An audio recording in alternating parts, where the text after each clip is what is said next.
ये किसी एक धर्म के बारे में बहस नहीं है, ये बात सबको स्पष्ट होनी चाहिए। किसी धर्म को महान बताने या किसी धर्म को कमतर बताने की ये बहस नहीं है।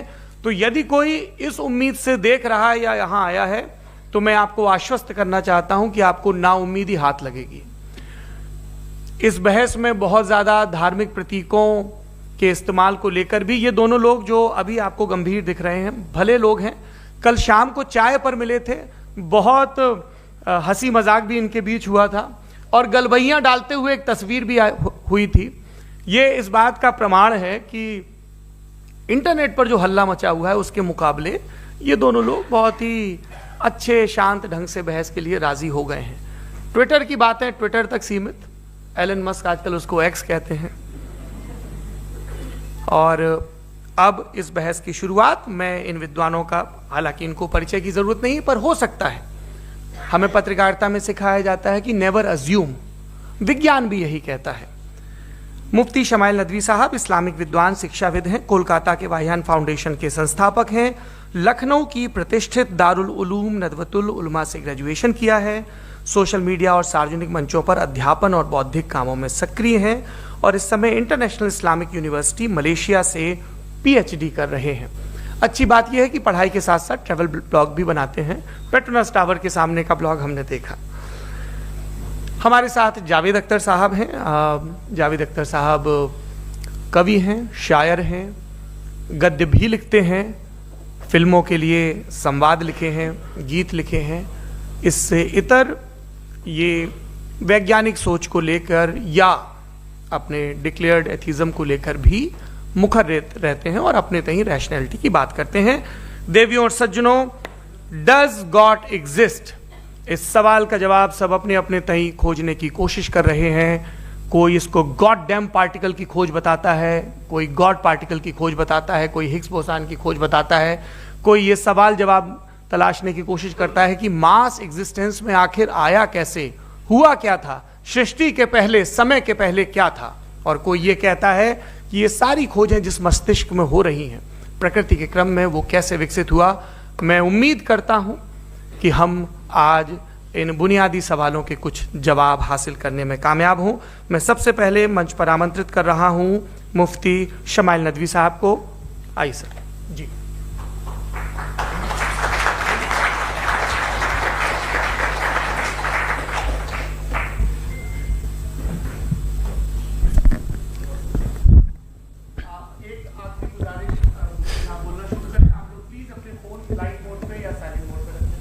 एक बार चेक कर ले, कई बार बेध्यानी हो जाती है।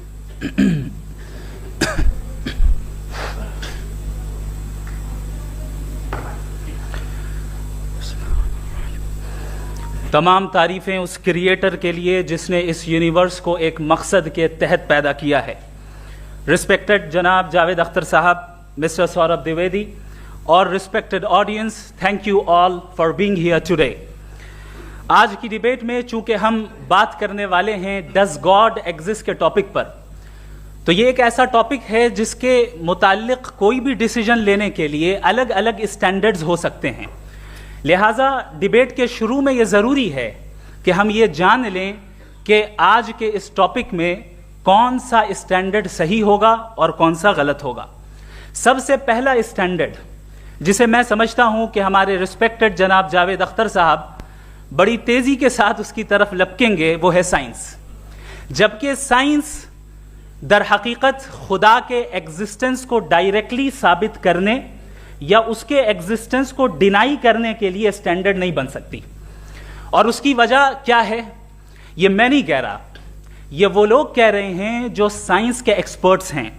नेशनल एकेडमी ऑफ साइंस कहती है science doesn't have the processes to prove और disprove the existence of God. Y?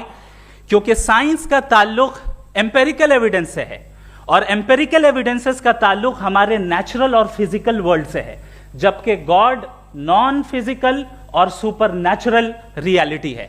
लिहाजा नॉन फिजिकल रियलिटी को आप उस टूल के साथ नहीं चेक कर सकते जिसका काम फिजिकल रियलिटी को तलाश करना है। लिहाजा आज इस डिबेट में गॉड की एग्जिस्टेंस को साबित करने या उसे डिनाई करने में साइंटिफिक एविडेंस को एक्सेप्ट नहीं किया जाएगा। दूसरा स्टैंडर्ड हो सकता है रेविलेशन, कि रेविलेशन के जरिए हम यह साबित करें कि गॉड एग्जिस्ट करता है या नहीं। लेकिन यह स्टैंडर्ड भी आज इररेलेवेंट है। क्यों? क्योंकि रेविलेशन मेरे नजदीक सोर्स ऑफ नॉलेज है, वैलिड सोर्स ऑफ नॉलेज है, लेकिन हमारे जावेद अख्तर साहब के नजदीक ये वैलिड सोर्स ऑफ नॉलेज नहीं है। लिहाजा आज की डिबेट में मैं एक भी एविडेंस किसी भी मजहबी स्क्रिप्चर से नहीं दूंगा, ताकि जावेद अख्तर साहब के लिए वो अनएक्सेप्टेबल ना हो।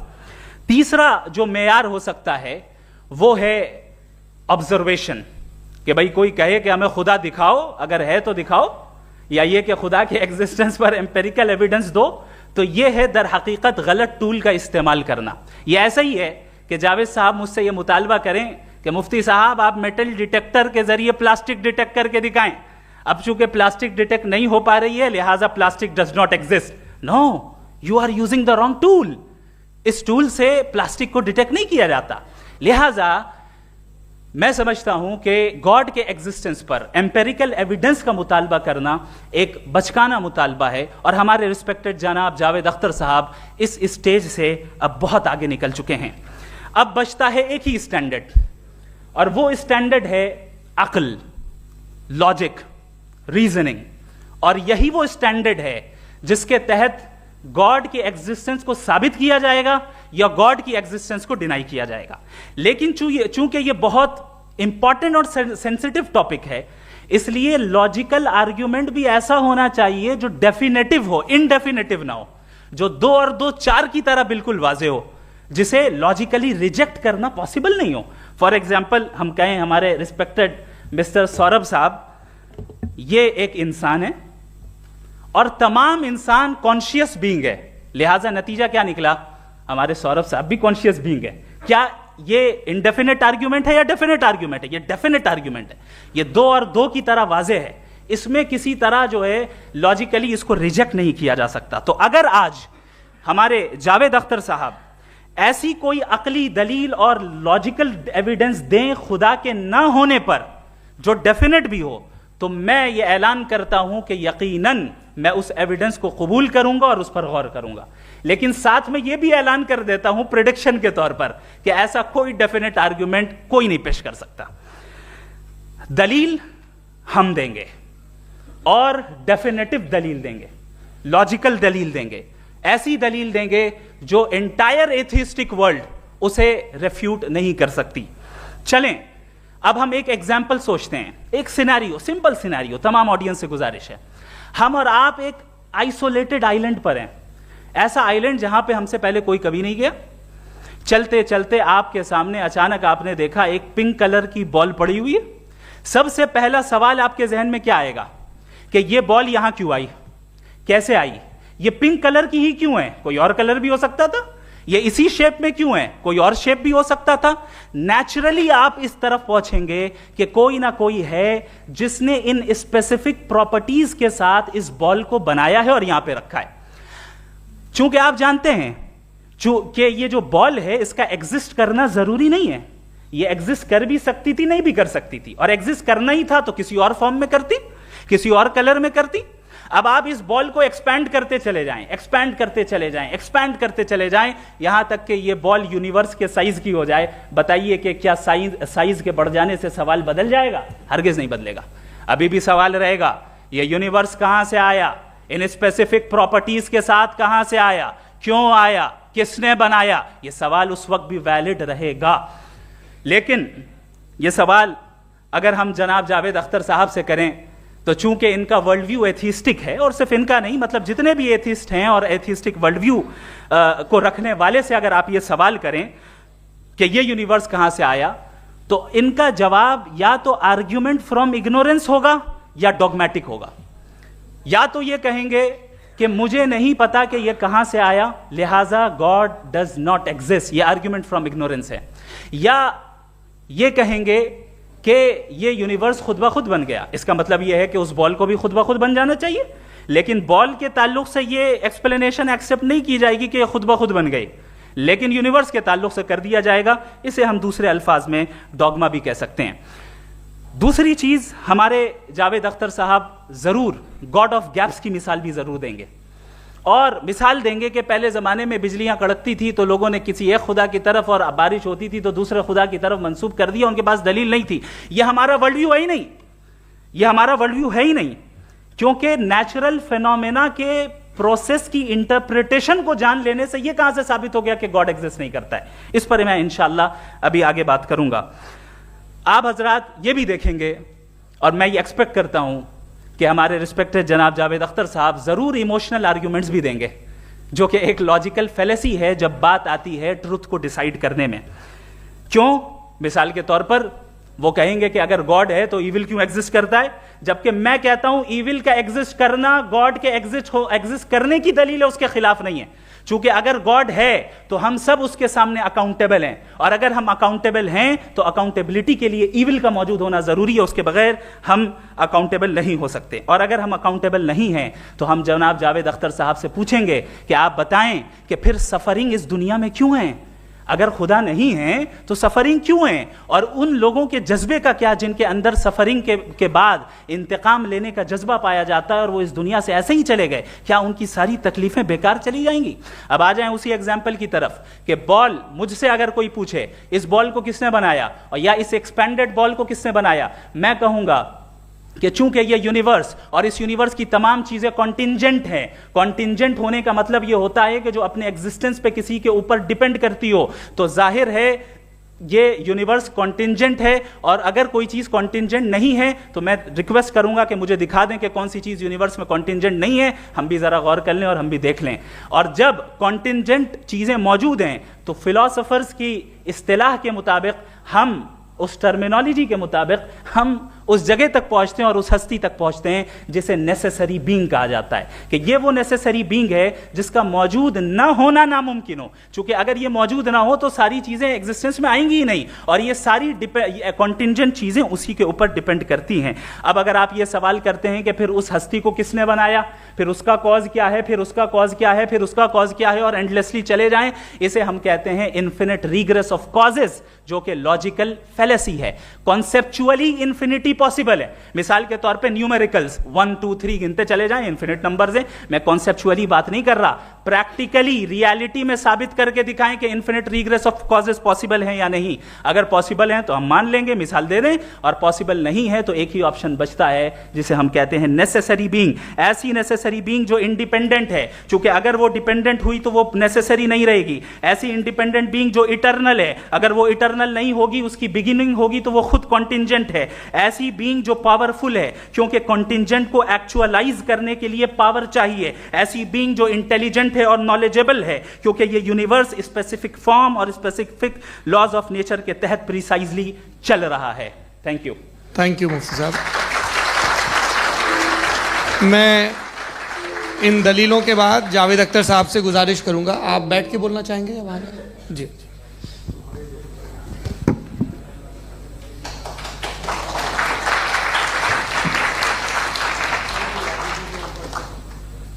पहले तो मैं मुफ्ती साहब को एक अच्छी खबर देना चाहूँगा कि मेरी नॉलेज साइंस के बारे में बड़ी मामूली है, तो आप फिक्र ना करें उसकी, लेकिन कुछ कॉमन सेंस है मुझ में। देखिए, ये खुदा का तस्वुर कोई नया तस्वुर नहीं है, ये सदियों से रहा है। ये कुछ रिलीजन 3000 साल पुराने होंगे, 4000 साल पुराने होंगे, लेकिन इंसान कोई 10,000 12,000 साल से एग्जिस्ट करता है होमोसेपियन की शक्ल में, और हमेशा कुछ ना कुछ मज़हब रहे। ये मज़हब जाहिलों के नहीं थे, ये मज़हब एक ऐसी ग्रीक सोसाइटी के थे जहाँ बड़े बड़े फिलोसफर्स पैदा हुए। ये मज़हब इजिप्शियंस के थे जिन्होंने पिरामिड्स बनाए थे। ये रोमन्स के थे कि जिनका आर्किटेक्चर और सेनेट यानी पहली बुनियाद डेमोक्रेसी की, लिमिटेड थी मगर डेमोक्रेसी थी, ये उन लोगों ने किए थे। तो इनका जो जुपिटर था, रा था, ज़्यूस था, उन्हें उस पर इतना ही एतमाद था जितना आज किसी मजहबी आदमी को अपने खुदा पे होगा। क्रिश्चियनिटी आने से पहले यूरोप में एक मज़हब था, जर्मेनिक रिलीजन। उसका एक खुदा था, उसकी एक बीवी थी, उसके 2 बेटे थे, एक बेटी थी। फिर जर्मनी में जब यूरोप में क्रिश्चियनिटी आई तो वो खुदा, उसकी बीवी और पूरे ख़ानदान चला गया। तो हमने, अगर हम हिस्ट्री देखें तो खुदा जो है वो ज़्यादातर फ़नी है, वो हमेशा रहे नहीं। और वो जो लोग इन्हें मानते थे उनको आप कहें वो तो जाहिल थे, उन्हें तो कुछ पता ही नहीं था, ऐसा नहीं है। वो अपने वक्त में बड़े काबिल लोग थे और अपने वक्त में उन्होंने बड़े बड़े काम किए हैं, फिलोसफर्स थे, साइंटिस्ट थे। लेकिन उनका मज़हब कहाँ गया, उनके खुदा कहाँ गए? आज जो खुदा हैं दुनिया में लोग उन्हें मानते हैं। आपको क्या मालूम कि कितने बरसों के बाद क्या होने वाला है? हम यूरोप में देखते हैं तो चर्च खाली हैं। तो वक्त के साथ चीज़ें बदलती हैं। जहाँ तक इसका ताल्लुक़ है मज़हबों का, हर मज़हब आपसे एक चीज़ मांगता है, फेथ। ये फेथ क्या चीज़ होती है? What is the difference between faith and belief? ये तो बहुत ही अहमखाना बात होगी कि कोई आदमी कहे साहब अगर खुदा है तो मुझे दिखाइए। ये तो जाहिलाना बात हुई। मैंने तो नॉर्थ पोल नहीं देखा है, मगर मैं मानता हूँ कि नॉर्थ पोल है। मैं क्यों मानता हूँ? इसलिए कि अगर ये दुनिया राउंड है तो उसका कोई टॉप होगा। कुछ लोग हैं जो वहाँ गए भी हैं, कॉमन सेंस कहता है कि ऐसा होगा, सबूत है, गवाह है, रीज़न है। तो ये मेरा फेथ नहीं है। तो फेथ में और बिलीफ में डिफरेंस क्या है? जो मज़हब मांगता है आपसे, हर मज़हब फेथ मांगता है। फेथ का मतलब ये है कि ना कोई गवाह हो, ना कोई सबूत हो, ना कोई रैशनल हो, ना कोई लॉजिक हो, ना कोई प्रूफ हो, मगर तुम एक बात को मानो। ये है फेथ। वरना बिलीफ होता। अगर इसमें कुछ भी सबूत होते, गवाह होते, तो फिर इसे आप बिलीफ कहते। जैसे मेरा बिलीफ है कि नॉर्थ पोल है, मेरा फेथ थोड़ी है। फेथ इन तमाम शर्तों को रद्द करता है। तो फिर स्टुपिडिटी क्या है? अगर मैं एक बात ऐसी मानूं जिसकी ना कोई लॉजिक है, ना कोई रैशनल है, ना कोई प्रूफ है, ना कोई गवाह है, ना कोई सबूत है, और मैं उसे मानूं, तो ये स्टुपिडिटी हुई। इसे ही भाई कल को मैं यकीन कर लूं कि एलॉन मस्क जो है मेरा भाई है, तो मुझे इंतहाई खुशी होगी, सुकून भी बहुत मिलेगा मुझे। लेकिन और कहे भाई क्यों मानते हो, क्या सबूत है भाई, वो तो अमेरिकन है और तुम तो इंडियन हो, वो तो नस्ल अलग है, तुम्हें कभी मिले भी नहीं। साहब देखिए मेरा फेथ है, इस पर बात न किया। फेथ का मतलब ही यह है कि आप प्रूव नहीं कर सकते। अगर आप प्रूव कर सकते हो तो फेथ की जरूरत ही नहीं, फिर तो आप बात करेंगे, आप कितनी बहस कर लीजिए। अल्टीमेटली दुनिया का हर मजहब फेथ पे टिका है, और फेथ का मतलब है एक ऐसा यकीन जिसका कोई सबूत, कोई गवाह, कोई रैशनल नहीं। अब आप ये कहें, क्या आप ये क्यों कह रहे हैं कि साहब ये कायनात किसने बनाई? कमाल ये है कि आपने बताया कि एक आइलैंड पे गए और एक बॉल देखी। आपने ये नहीं कहा कि आइलैंड किसने बनाया, आपको सिर्फ बॉल पे हैरत हुई। हमने आइलैंड पे हमने हैरत नहीं की, होते हैं आइलैंड। इसी तरह ये आइलैंड है, सितारे, ये गैलेक्सीज, ये सब आइलैंड हैं, खला में।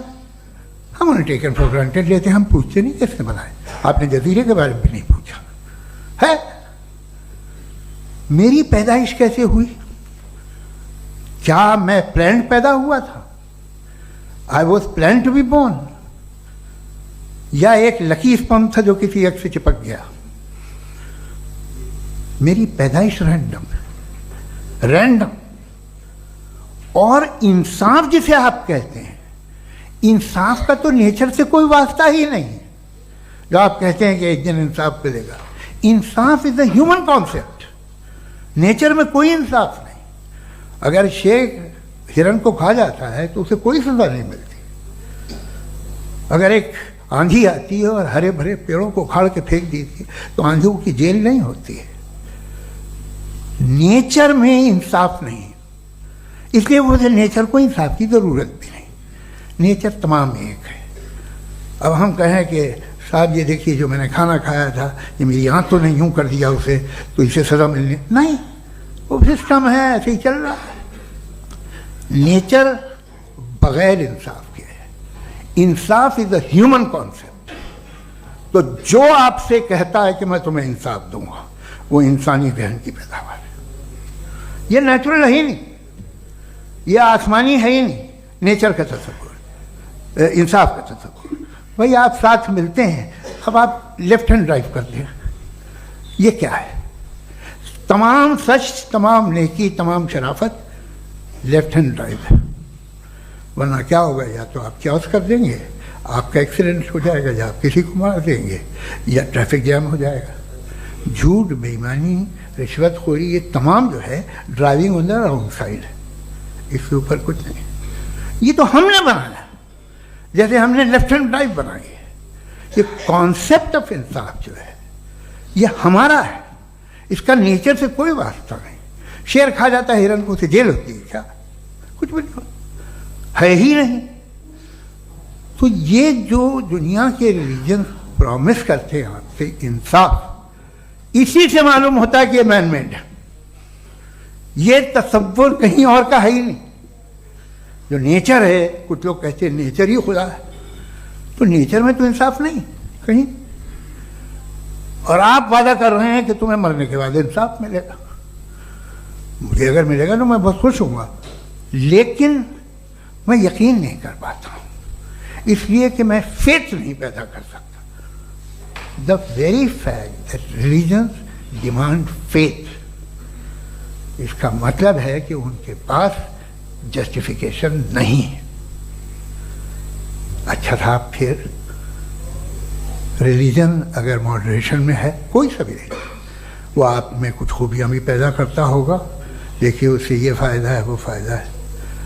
अल्कोहल जो है वो ज़्यादातर दवाओं में यूज़ होती है, और एक सर्वे किया गया था अमेरिका में कि लॉन्जेटिविटी किन लोगों की है। तो एक तरफ वो लोग थे जो शराब पीते ही नहीं थे, और एक तरफ वो थे जो एक बोतल शराब रोज़ पीते थे। सबसे ज़्यादा लंबी उम्र की है जो 2 पैक नाप के शराब पीते हैं और खाना खाते हैं। मगर हम शराब को बुरा समझते हैं, मैं भी बुरा समझता हूँ। क्यों? ऐसा होता नहीं। कुछ चीज़ों में आदत होती है जो बढ़ती है। आज तक में एक आदमी दूध पीता है, आप 10 साल बाद भी मिलेंगे तो एक ही गिलास पीता होगा। ऐसा नहीं होता, सुबह से दूध पीता रहता है। मिल्कोहलिक मैंने नहीं देखे, अल्कोहलिक होते हैं। ये टेंडेंसी है मजहब की कि वो बढ़ता है, जैसे कैंसर बढ़ता है, जैसे शराब बढ़ती है।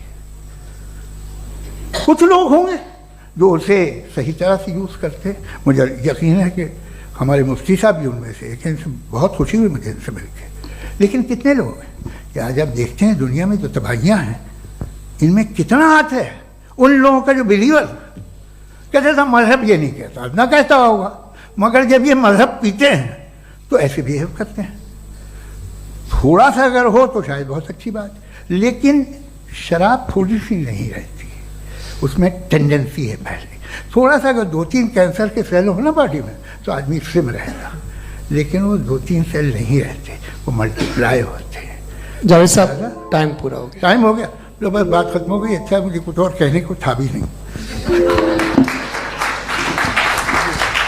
जी, मैं पहले जवाबी दौर के लिए इनवाइट कर रहा हूं मुफ्ती साहब को। Your rebuttal round 1, you have 7 minutes.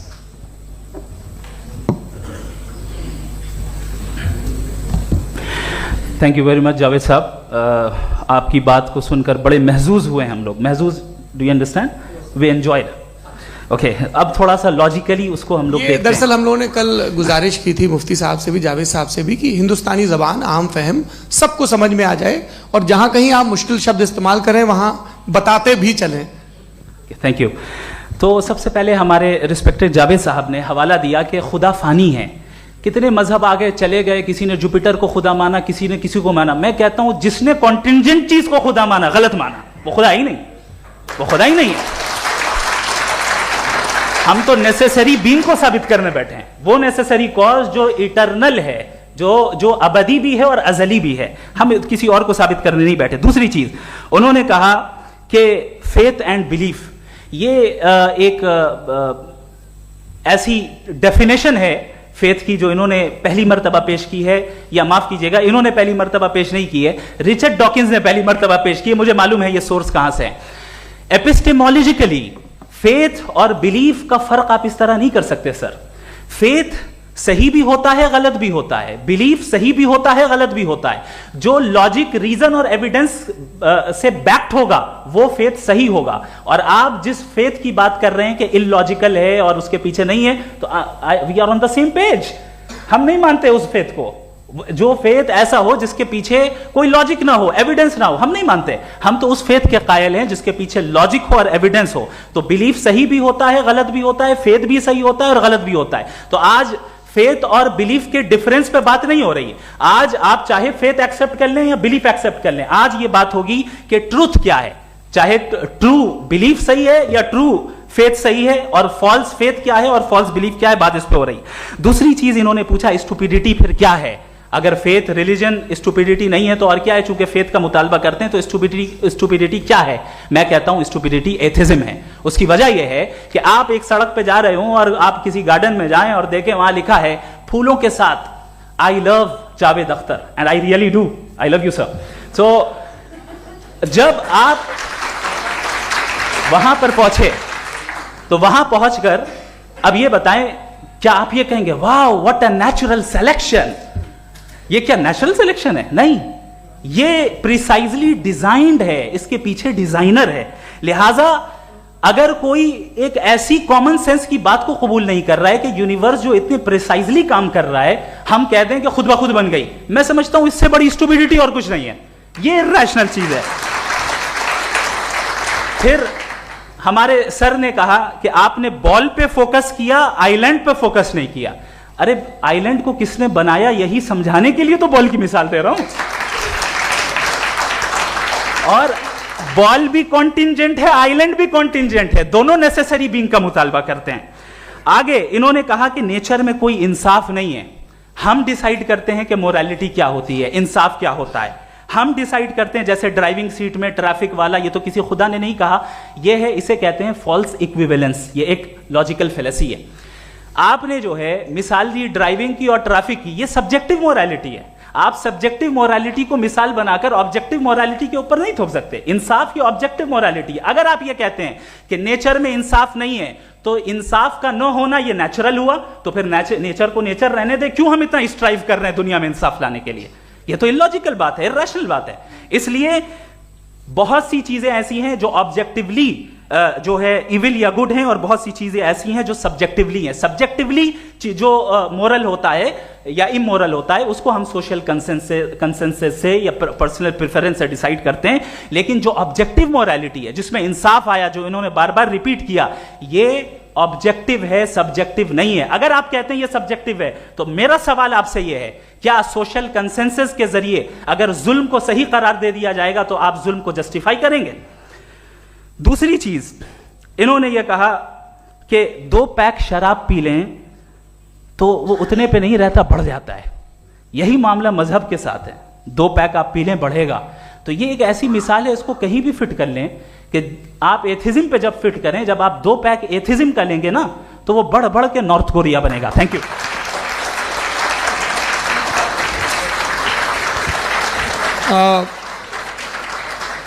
First round की रिबटल के लिए मैं जावेद साहब को इनवाइट कर रहा हूं। आपके पास 7 मिनट का वक्त है, रीसेट कर दीजिएगा प्लीज। मुझे इस बात की खुशी है कि मुफ्ती साहब ने भी मान लिया कि नेचर में कोई इंसाफ नहीं है। तो कोई भी चीज़ जो इंसान ने नहीं बनाई है उसमें इंसाफ नहीं होता है। एक बात मैं आपसे अर्ज़ करूँ, ज़रा पता लगा लीजिएगा, ये जो आप बाग में जाते हैं बेहद खूबसूरत फूल देखते हैं ना, इनमें से कोई नेचुरल नहीं है। ये सारे फूल क्रॉस करके बनाए गए हैं।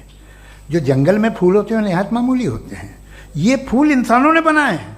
जो आप बाग में देख के वाह वाह कहते हैं, ये इंसानों के बनाए हुए हैं। डिफरेंट फूलों को क्रॉस करके, डेवलप करके, फिर क्रॉस करके इस तरह से बनाए गए। नेचुरल फ्लावर नहीं। किसी जंगल वीरान में जाके आप गुलाब के फूल नहीं देखेंगे। ये सब बनाए हुए इंसान ने, बहुत से काम इंसान ने किए हैं।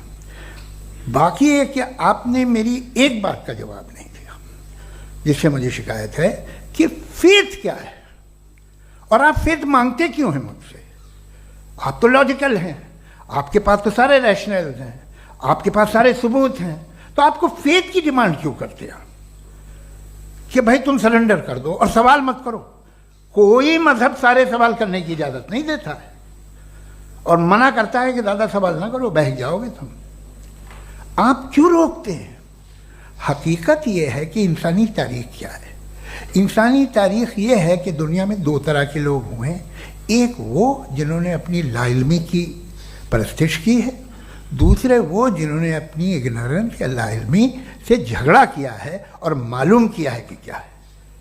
ये जो आप कह रहे हैं, आज आप हैरान हैं कि भाई ये यूनिवर्स कैसे बनी।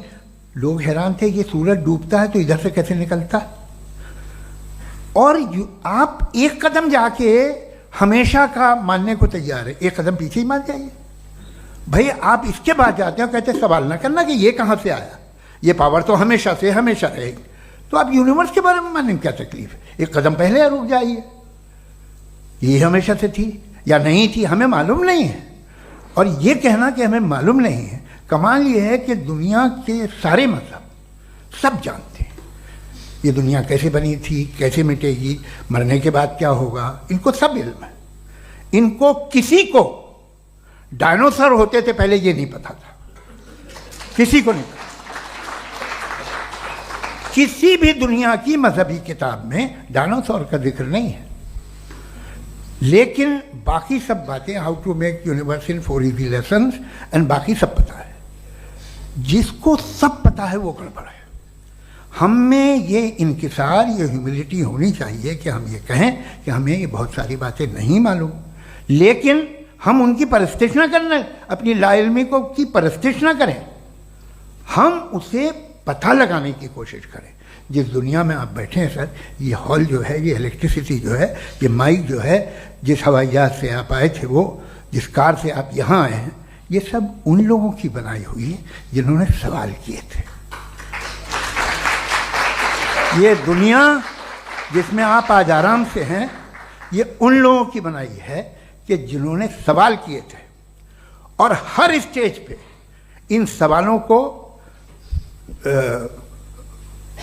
मकरूह कहा गया था, गलत कहा गया था। आप जरा तारीख पढ़िए, एक बड़ी दिलचस्प किताब है बर्ट्रैंड रसेल की, जिसमें उसने रिलीजन एंड साइंस कि कब से रिलीजन जो है साइंस के अगेंस्ट है। और हद तो यह है कि भाप के इंजन के खिलाफ थे, स्टीम इंजन के भी खिलाफ थे, और फतवे हुए उन पर, वेटिकन ने दिए। तो ये हमेशा, अभी जैसे ही ये राइट विंगर आते हैं अमेरिका में पावर में, तो वो जो अपना ये क्या बोलते हैं उसे, सीड क्या बोलते हैं, सीड क्या जो, हाँ नहीं सीड जो होते हैं जिन पे जी, नहीं भाई, वो जो ह्यूमन बॉडी के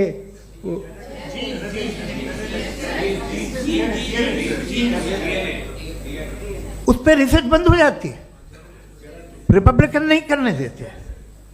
अरे भाई इतना डर क्या है तुम्हें? एक ज़माने में बहुत नाराज थे ये सारे मजहबी लोग कि ये इंसान तो इंसान बनाने की कोशिश कर रहा है। आपको क्या तकलीफ भाई, बना ले तो बना लेने दो, ये खौफ क्या है? और ये सब आज जो आप कह रहे हैं नामुमकिन है, ये कैसे हुआ? मुझे एक किस्सा याद आता है। जब मैं 6ठी क्लास में था तो मैं मैथमेटिक्स में बहुत वीक था, तो एक टीचर रख दिया गया, उसने 1 2 3 4 5 6 7 तो सिखा दिया मुझे। वो दिन मैं भूल नहीं सकता हूँ मुफ्ती साहब, जिस दिन उसने ये बताया कि 1/2 क्या होता है और 3/4 क्या होता है।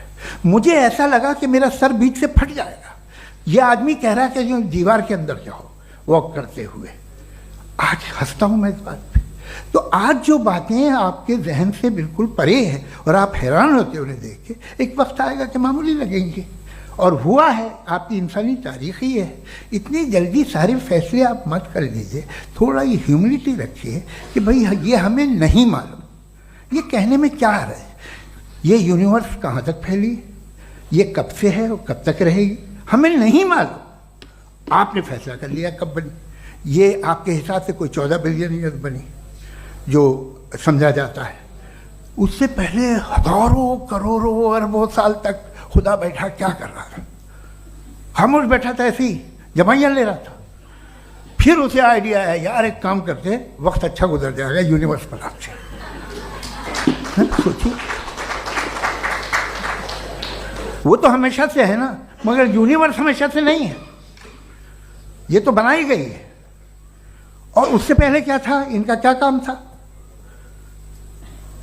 कैसी बात है, ये बड़ा आसान है। जो बात हमें आज धीरे धीरे पता चली है, बरसों 2000 और 2500 साल पहले आपको किसी ने बता दिया कि क्या था, आप मान गए, और तब से वही मान रहे हैं जो 2500 साल पहले कहा गया था।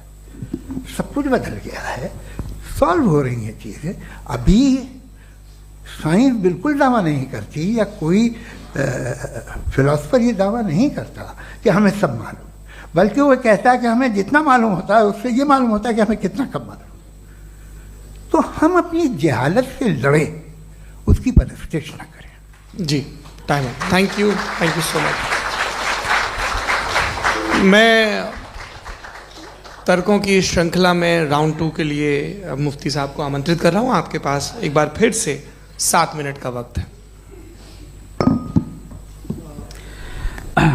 शुक्रिया। जनाब जावेद अख्तर साहब कई मर्तबा दोहरा रहे हैं कि फेथ का मतलब बताइए, फेथ का मतलब बताइए। मैंने बता दिया, फेथ सही भी होता है, गलत भी होता है। और आज हम फेथ पे बात नहीं कर रहे, हम ट्रुथ और डज गॉड एग्जिस्ट पे बात कर रहे हैं। क्या डज गॉड एग्जिस्ट, ये ट्रुथ यानी गॉड है या नहीं है, इसमें से दोनों ट्रुथ क्या है। अब आप उसे फेथ कह लें, बिलीफ कह लें, नॉट माई बिजनेस। उसके बाद आपने कहा कि भाई सवाल करने से मजहब रोकता है। मैं कहता हूं जो रोकता है वो रोकता होगा, मैं नहीं रोकता, बल्कि सवाल करें, सवाल करना चाहिए। सवाल कर करके तो हम आगे बढ़ते हैं, तरक्की करते हैं, और इसीलिए मैं आज यहां पे आया हूं। लेकिन सवाल सिर्फ खुदा से नहीं होगा, आपसे भी होगा। सवाल एथिज्म से भी होगा, सवाल सिर्फ मजहब से नहीं होगा, सबसे होगा। और आज मैं सवाल करूंगा और उम्मीद है कि आप जवाब देंगे। अभी तक आपने वैसे कॉन्टिंजेंसी आर्ग्यूमेंट का कोई जवाब नहीं दिया। चलें, आपने कहा यूनिवर्स के बारे में इटर्नल क्यों नहीं बोल देते। ये चूंकि लॉजिकली पॉसिबल ही नहीं है कि यूनिवर्स इटर्नल हो। यूनिवर्स एक कॉन्टिंजेंट चीज है जो टाइम एंड स्पेस के पाबंद है, टाइम एंड स्पेस से बाउंड है। जो टाइम एंड स्पेस से बाउंड होगा वो कॉन्टिंजेंट होगा, जो कॉन्टिंजेंट होगा वो उसकी बिगिनिंग हुई होगी, जिसकी बिगिनिंग हुई होगी वो इटर्नल नहीं हो सकता। ये तो कॉमन सी बात है। आपने कहा कि किसी मजहबी किताब में डायनासोर का जिक्र नहीं है। अफसोस कि आज तक किसी मैथमेटिक्स के किताब में मुझे डायनासोर का जिक्र नहीं मिला। तो इसका मतलब मैथमेटिक्स की किताब बेकार है? नहीं, उसका वो टॉपिक नहीं है। रेवलेशन का और मजहबी किताबों का टॉपिक ये नहीं है कि आपको आके बताए साइकिल कैसे बनाते हैं, या आकर ये बताएं कि जो है डायनासोर कब था। वो तो मोरालिटी सिखाने आया है, गॉड के बारे में बताने आया, नॉन फिजिकल रियलिटी की हकीकत को सिखाने के लिए आया। रिलीजियन साइंस को रोकता है? नहीं रोकता। अगर रोकता है तो गलत करता है। रिलीजियन साइंटिज्म को रोकता है, जिसमें हमारे जावेद साहब मुब्तला है। साइंस और साइंटिज्म में फर्क है। साइंटिज्म यह है कि आप समझें कि साइंस और साइंटिफिक मेथोडोलॉजी ये नॉलेज को हासिल करने का वाहिद सोर्स ऑफ नॉलेज है। यह है साइंटिज्म। हम इसे रिजेक्ट करते हैं। हम साइंस को तो तरक्की करते हैं, भाई आप हमारी पूरी तारीख कर लें, पढ़ लें तो आपको पता चल जाएगा। बहरहाल ये अलग टॉपिक है। उसके बाद इन्होंने एक लफ्ज कहा, वेटिकन ने फतवा दिया। वेटिकन का फतवे से कोई ताल्लुक नहीं है, दोनों कॉन्ट्राडिक्टरी अल्फाज हैं। उसके बाद उन्होंने कहा कि भाई हमें नहीं मालूम। अगर नहीं मालूम तो क्लियरली कह देना कि नहीं मालूम है, इसमें क्या हरज है। तो वही तो मैं कह रहा हूं ना कि आप कह दें कि नहीं मालूम, लेकिन क्लेम क्यों कर रहे हैं कि गॉड एग्जिस्ट नहीं कर रहा है।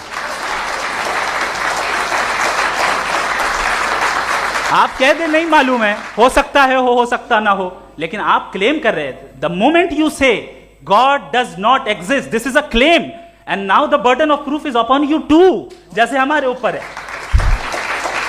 और क्यों है मैं बताता हूं, क्यों है ये भी मैं बताता हूं। फिलोसॉफिकली जो क्लेम होता है ना, सिर्फ ये नहीं होता कि इंसान कहे पॉजिटिव क्लेम करे और नेगेटिव क्लेम करे तो बर्डन ऑफ प्रूफ नहीं है। आप मिसाल के तौर पे मैं कहूं कि फुला उस कमरे में कोई नहीं है, मैंने एक नॉलेज का क्लेम किया है। उस कमरे में कोई नहीं है, मैंने एक नॉलेज का क्लेम किया। या तो मैं कहूं मुझे नहीं पता, हो भी सकता है नहीं भी हो सकता है, this is not a claim. लेकिन जब मैं कह रहा हूं कि वहां कोई नहीं है, या मैं कह रहा हूं वहां कोई है, दोनों क्लेम है और दोनों के ऊपर बर्डन ऑफ प्रूफ है। हमारे ऊपर भी बर्डन ऑफ प्रूफ है। मैंने कंटिजेंसी आर्ग्यूमेंट दिया, इसे तोड़कर दिखाइए। आखिरी चीज, इन्होंने कहा कि खुदा दुनिया बनाने से पहले 150 साल पहले या करोड़ों साल पहले क्या कर रहा था? अरे हजरत, चलें, बहरहाल मैं जवाब दे देता हूं, आप हमारे रिस्पेक्टेड पर्सनालिटी हैं, अगर आप नहीं होते तो मैं ऐसे एंटरटेन ही नहीं करता। टाइम, ये 100 साल पहले या 100 साल बाद, पहले बाद में अभी, ये वो अल्फाज हैं जिनका ताल्लुक टाइम से है। टाइम शुरू ही हुआ है यूनिवर्स की बिगिनिंग के बाद, तो उसके पहले खुदा क्या कर रहा था? सवाल इलॉजिकल है, ये फेलेसी है। यानी आप ये कह रहे हैं कि यूनिवर्स के बनने से पहले खुदा क्या कर रहा था? टाइम के बनने से पहले, पहले का ताल्लुक टाइम से, टाइम उस वक्त था ही नहीं, तो ये सवाल ही इनवैलिड है खुदा के ताल्लुक से। दूसरी चीज, आर्ग्यूमेंट ऑफ कंटिंजेंसी जो मैंने आपके सामने पेश की है, आपने बार बार ये प्रूफ किया और ये कह रहे हैं कि गॉड ऑफ गैप्स। देखिए, पहले नहीं मालूम था, साइंस ने कर दिया। सिंपल्स की मिसाल से मैं समझा देता हूं। जिस गैप्स की आप बात कर रहे हैं ना, साइंस उन गैप्स को जिन चीज के जरिए भी प्रूव करेगा वो कॉन्टिंजेंट ही होगा, अब चाहे वो फोर्स हो, मैटर हो या एनर्जी हो। लिहाजा सवाल हमारा उस वक्त भी वैलिड होगा जब तक कि आप नेसेसरी बीइंग पे ना आ जाएं, और इन्फिनिट रिगरेस पॉसिबल नहीं है of causes in practical world, तो जाहिर है कहीं रुकना पड़ेगा, जहां रुकेंगे वही खुदा है। दूसरी चीज, आपने ये क्या कह रहा था मैं, किस पॉइंट को? What? Oh no, after that. Just now. हाँ, जहां रुकेंगे वही खुदा है। बहरहाल, तो टाइम का जिक्र हो गया, गॉड ऑफ गैप, सॉरी, या इसकी एक मिसाल आप ले लें। एक कार है, एक साहब ने देखा कि भाई कार जो है उसके व्हील्स कितने अच्छे लगे हुए हैं सही जगह पे, स्टीयरिंग जो है कितने अच्छे जगह पे लगी हुई है, और सीट्स कितने वेल डिजाइंड है, कितनी प्रिसाइजली ये कार काम कर रही है, तो जरूर कोई ना कोई इसे क्रिएट किया है, किसी ने क्रिएट किया है। अब जावेद साहब आए और कहे, अरे जनाब बोनेट खोलिए, इसमें इंजन है, इंजन इस कार को चला रहा है, hence prove no one has created the car. This is illogical, this is irrational. आपने इंजन के जरिए उस गैप को तो साबित किया, लेकिन क्या उससे कार की जो क्रिएशन है और उसका जो क्रिएटर है ये इम्पॉसिबल हो जाए? ऐसा पॉसिबल है? उसका सवाल खत्म हो जाए, ऐसा पॉसिबल है? नहीं। आपने गैप्स को फिल करके, कॉन्टिंजेंट चीजों से गैप्स को फिल करके हमारे ऑब्जर्वेशन को और ब्रॉड कर दिया। अब हमें और पता चल गया कि ये जो कार है इसका सिस्टम कितना ज्यादा कॉम्प्लेक्स है। पहले कम समझते थे, अब कॉम्प्लेक्सिटी और ज्यादा वाजे हो गई। अब हमें समझ में आ रहा है कि हमारी सर्टेनिटी और बढ़ गई कि जरूर इस कार को किसी ना किसी ने बनाया। यही मामला यूनिवर्स का है। साइंस हमेशा फिजिकल वर्ल्ड की चीजों को ही फिल करती जाएगी और फिजिकल चीजों से ही करती जाएगी, चूंकि एम्पेरिकल एविडेंस का ताल्लुक फिजिकल वर्ल्ड से है। आप साइंस के जरिए मेटाफिजिकल रियलिटी को कभी साबित नहीं कर सकते। ये रॉन्ग टूल का इस्तेमाल करना है। ये वही काम है कि आप मेटल डिटेक्टर से प्लास्टिक डिटेक्टर करने चलें, जो कि जाहिर है सही नहीं है। Thank you.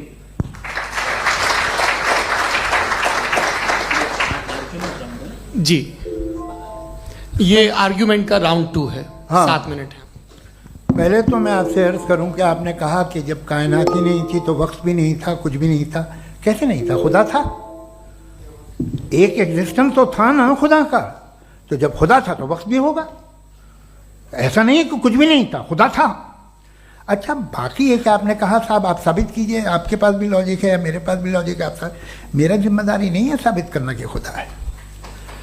बर्टन रसल ने बड़ी अच्छी बात कही। बर्टन रसल ने बड़ी अच्छी बात कही। मैं आपसे अगर ये दावा करूं कि एक चाय की केतली मरीख के चारों तरफ घूम रही है, मार्स के चारों तरफ, तो ये आपका काम नहीं है कि आप साबित करें कि कोई चाय की केतली नहीं है। ये मेरा काम है, मैंने दावा किया है। ये दावा तो मजहबी लोग करते हैं कि खुदा है। मैं क्यों साबित करूं कि नहीं है? जब तक आप मुझे कन्विंस नहीं कर देंगे मैं नहीं मानूंगा। आपकी जिम्मेदारी है, मेरी जिम्मेदारी नहीं है। दोयम ये कि ये जो आप कह रहे हैं, जो गैप्स हैं, ये गैप जब किसी मजहब को चैलेंज करते हैं, जब ऐसा कोई बात आती है तो हंगामा हो जाता है कि जब वो चैलेंज करें किसी फेथ को। ये तमाम साइंस जो है इसे मुख्तलिफ जगहों पे मुख्तलिफ वक्तों में मजहब ने रोकने की कोशिश की है। ये किताब है religion and science, Burton Russell की, पढ़िएगा, अच्छी लगेगी आपको। तारीख ही है साइंस, मजहब की साइंस से उसका यही रिश्ता है।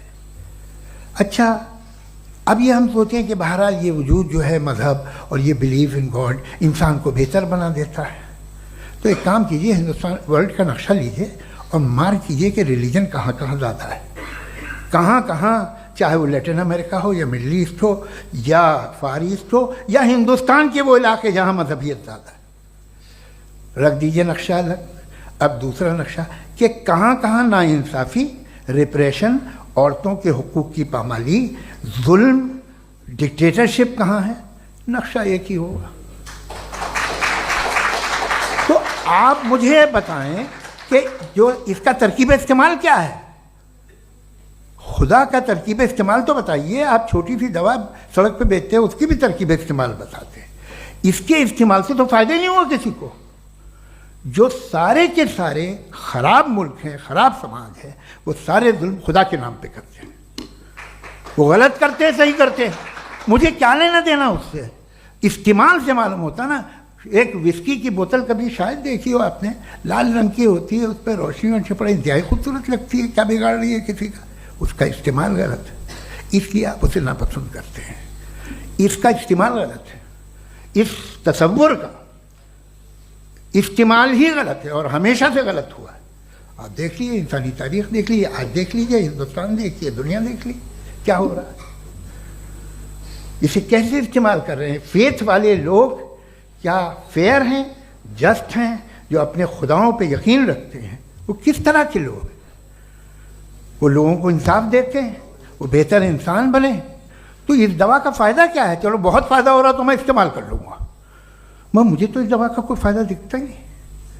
मुझे तो ऐसा लगता, मैं एक और बात बताऊँ, अगर कोई आदमी मजहबी है और अच्छा आदमी है तो मैं उसकी बहुत इज्जत करता हूँ, इसलिए कि मेरा ख्याल है मजहबी आदमी का अच्छा होना मुझसे अच्छा होने से ज़्यादा मुश्किल है। भाई हर चीज़ की एक लिमिट है। आप इतना भाग सकते हैं, इतना नहीं भाग सकते, इतना वजन उठा सकते, इतना नहीं उठा सकते, इतना दूर देख सकते हैं, इतना दूर नहीं देख सकते। उसी तरह कॉमन सेंस कहता है कि आप में नेकी का भी एक कोटा होगा। अब आप अगर सुबह जाते हैं अपनी इबादत गाह और इबादत करते हैं तो बाहर निकलते हैं तो आप तो यही महसूस करते हैं कि आपने एक बहुत अच्छा काम किया, आपकी नेकी का एक बहुत बड़ा कोटा खर्च हो गया जिससे किसी का कोई फ़ायदा नहीं हो। मैं तो नहीं जाता हूँ तो मुझे तो किसी को खाना खिलाना पड़ेगा, किसी बेवा की मदद करनी पड़ेगी। मैं अपना कोटा कैसे कंज्यूम करूं? आप अपना कोटा, सारे मजहबी लोग इंतहाई यूजलेस कामों में यूज़ करते हैं। उसके बाद भी अगर आप में बच्ची है थोड़ी सी शराफत, तो भाई वाह क्या बात है।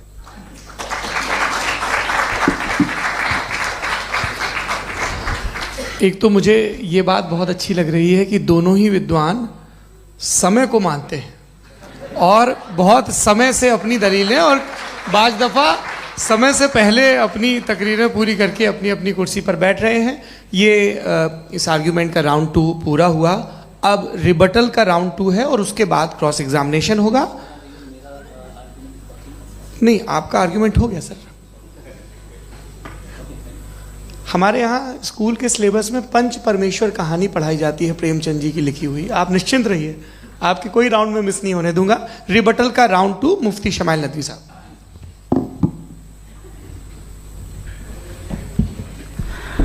असल में जो हकीकी प्रॉब्लम है, असल प्रॉब्लम है वो ये है कि जावेद साहब के पास कॉन्सेप्ट ऑफ गॉड क्लियर नहीं है।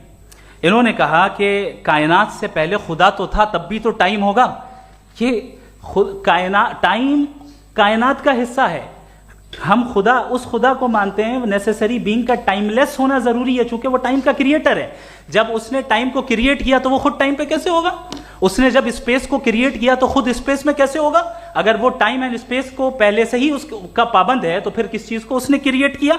लिहाजा ये सवाल गलत है कि खुदा था तो टाइम होगा। बिल्कुल नहीं, टाइम के पाबंद हम है, खुदा नहीं है। हम फिजिकल वर्ल्ड से ताल्लुक रखते हैं, वो मेटाफिजिकल रियलिटी है। दूसरी चीज इन्होंने मिसाल दी कि चाय की केतली हवा में घूम रही होगी, और पता नहीं शायद वो बर्टन रसल का उन्होंने हवाला दिया। बहरहाल यही प्रॉब्लम है। प्रॉब्लम यही है कि हम चीजों के दरमियान डिफरेंशिएट नहीं कर पाते हैं।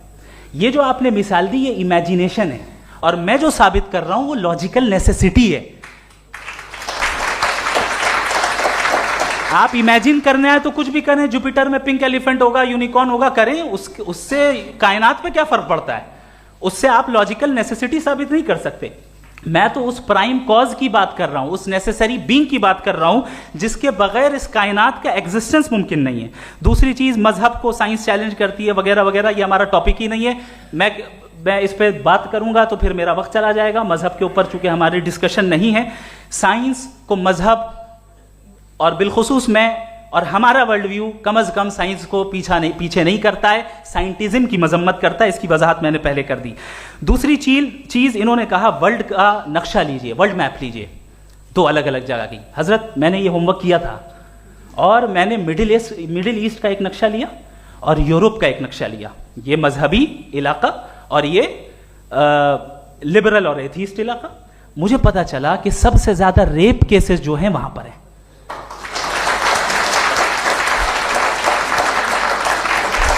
मुझे ये पता चला यूएन की रिपोर्ट के मुताबिक, मैं ये अपने घर से नहीं लेके आ रहा, कि जो वर्किंग वुमेन है यूरोपियन कंट्रीज में, उसमें 81% वुमेन सेक्सुअल हैरेसमेंट का वर्क में शुमार हो रही है। ये मिडिल ईस्ट में नहीं हो रहा है, वो मजहबी लोग हैं इसलिए नहीं हो रहा है। दूसरी चीज, आपने ये कहा कि मजहबी आदमी का अच्छा होना हमारे अच्छे होने से बहुत मुश्किल है, बहुत मुश्किल है। तो इसका मतलब यह है कि गॉड के अलावा आपके पास अच्छे और बुरे का कोई स्टैंडर्ड है। मैं चाहूंगा कि कन्वर्सेशनल स्टाइल वाली डिस्कशन और सेगमेंट पे इसी पे बात कर लेते हैं। Thank you very much.